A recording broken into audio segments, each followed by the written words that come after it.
আসসালামু আলাইকুম বন্ধুরা, আমি কিছুদিন একটা ভিডিও দিয়েছিলাম, যে ভিডিওতে এই যে পটলের ক্ষেতটা মাটির সাথে মিশেছিল। আজ কিন্তু পটলের ক্ষেতটা অনেকটাই উপরে, কারণ এই কৃষক তার সেই পড়ে যাওয়া ক্ষেতটিকে খুঁটি দ্বারা তিনি উঁচু করে দিয়েছেন। এখন কিন্তু পটল আবার স্বাভাবিকভাবে তার গাছগুলো বেয়ে যাবে এবং ফলন কোথায় হচ্ছে ভালোভাবেই ফলন দিবে।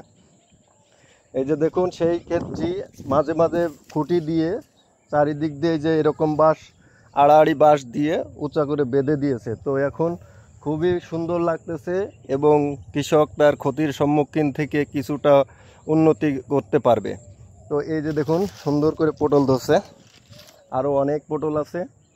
এই যে ছোট পটল আছে, এগুলো বড় হবে, আস্তে আস্তে তুলবে। তো খুব ভালো লাগছে আমার কাছে।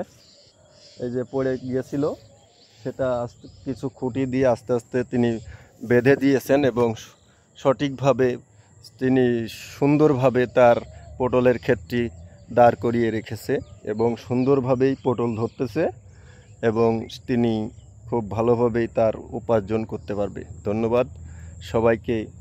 আসলে এরকম ক্ষতির সম্মুখীন থেকে নিজেকে রক্ষা করার জন্য চেষ্টা করা উচিত।